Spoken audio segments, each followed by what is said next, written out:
The 50-year mortgage, possibly the most earth-shattering, groundbreaking, controversial thing that's happened to real estate over the last 50 years.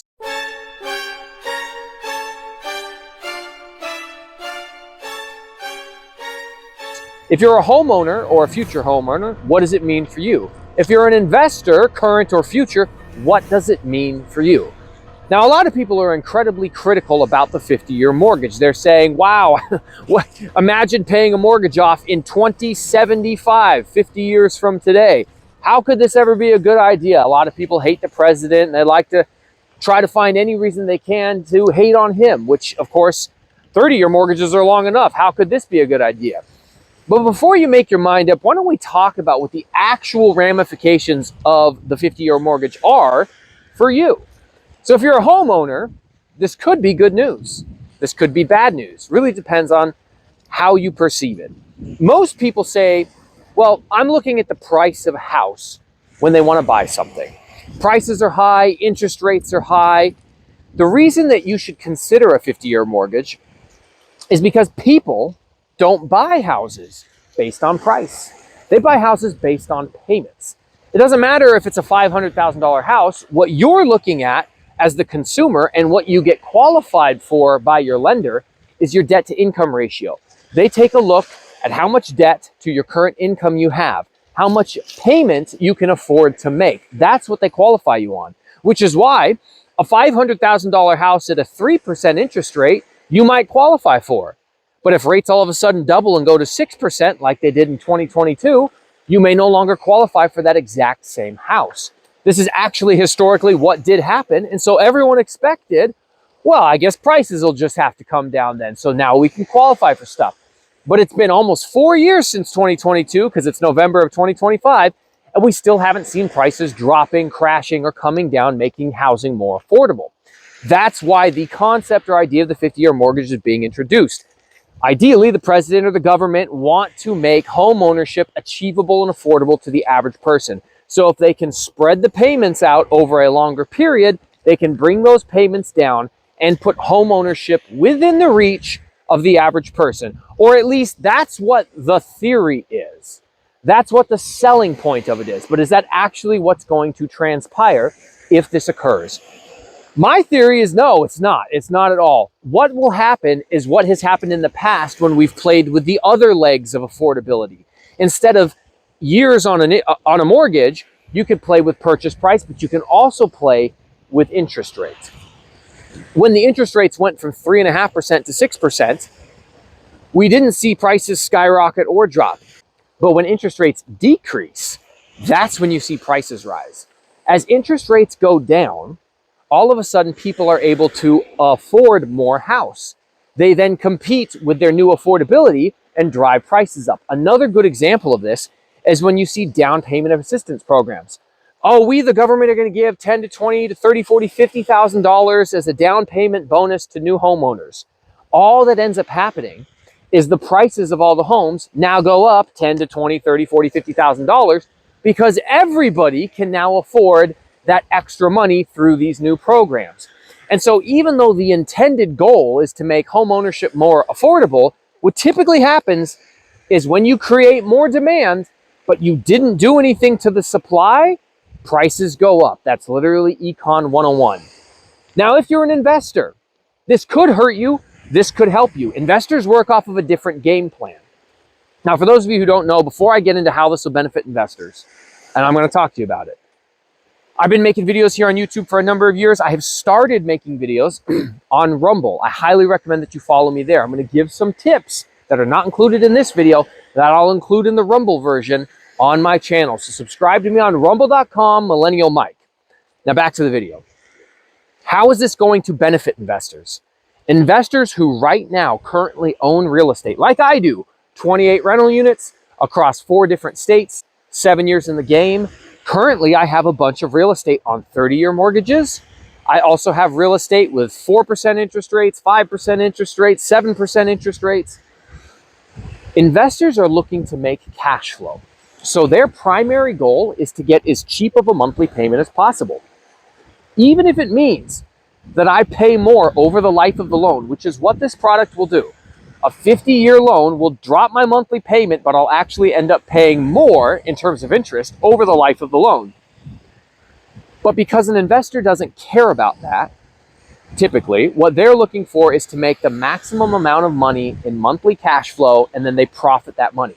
So if a 30-year mortgage currently has a, I don't know, $2,500 payment, and the 50-year mortgage drops that payment from $2,500 to $2,000 or $2,100, the investor's going to say, I want the 50-year mortgage, and I'll go ahead and take those extra $300, $400, $500 a month and profit in my pocket every month over the rest of the life of this loan. In fact, I even know some investors who jokingly have said, if the government would let me do a 100-year loan, I would.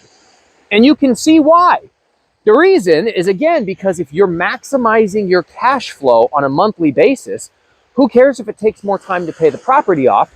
You're still making more money every step along the way. Now, that's how it will help current investors who currently have real estate that they don't have to compete with someone else on price for. They can do a refinance on their existing loan and drop the price. Now, where is it going to hurt investors? It's going to hurt investors who are trying to buy more property. Investors who are trying to buy their next property, their first property. For that investor, they're going to see the same problems the homeowners are going to see that I talked about earlier. Prices are going to go up as demand increases because now there's more affordability, more money in the market to buy houses, but we never affected supply. Supply didn't go up.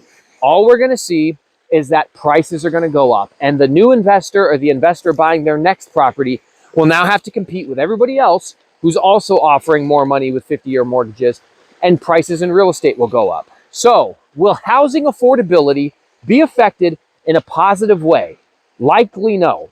The whole purpose of the 50-year mortgage is to try to make housing more affordable, to make owning a home, which has been a staple of the American dream, part of our society and part of our culture, as long as we can remember to make that something that is still within the grasp of everyday Americans. I understand the desire behind it. I don't think it's going to play out like that. At best, we may see a temporary spike in people who are able to afford houses as people rush to the market, and some people right at the beginning maybe get a sweet deal, they get in on something. But very likely what will happen long term is that housing prices are going to immediately adjust upwards, and they're not actually going to improve in any meaningful way as a portion of your income. One of the major problems that our country is facing is as the liberals would describe it, the non-equitable distribution of income inequality. And income inequality is a real thing. There's people who make a lot, there's people who don't make a lot. There are problems with income inequality. Most of my concern with income inequality comes from my desire to make sure that housing remains affordable to that housing remains affordable to the majority of the population. There's always going to be the bottom 25%. But I would like to see the top 75% be able to move into housing. That gives the bottom 25% something to aspire to. However, if we make the bottom 25% the bottom 60% or 70%, where that large amount of people can't afford housing, we're going to have serious societal upheaval and problems. Truthfully, this next statement won't benefit me as an investor. As a real estate guy who wants to make money, obviously I want to make as much as possible. If the 50-year mortgage is to even have a chance at being successful, the only way it can is if we bar investors from getting it. If we say you cannot use a 50-year mortgage to buy a rental property or to do a cash out refinance on a rental property, it has to be owner occupied. And something else that maybe homeowners who are watching this might not know, anybody can buy a 1 to 4 unit building as an owner occupied building, but they technically only have to live in it for 1 year in order to meet the standards that it was owner occupied and not worry about being guilty of mortgage fraud. So I would say that we need to increase those standards. If they really wanted a chance to make the 50-year mortgage successful, they need to bar investors from using it unless it's for owner occupied and you got to live in it for 5 years or you're guilty of mortgage fraud. Anything other than that, I guarantee you my predictions come true. There might be a temporary spike in people who buy houses, but ultimately prices will increase, the market will readjust, all of my assets will go up in value, which will help me, But then we'll all be sitting there 2, 3, 4, 5 years from now saying, man, it's still just as expensive. The only way we can truly solve the housing crisis is to lift building regulations and start delivering massive supply to the market. Be that through tax breaks to builders, special incentive programs for builders. We have to build more supply if we're going to match the current demand. If all we do is increase demand, prices are going to go up, housing will be more unaffordable. If you've liked this video or you want to see more videos about my commentary on real estate, please, again, consider subscribing to my YouTube channel or follow me on rumble.com, Millennial Mike. Appreciate you as always for watching. Until next time, we'll see you later.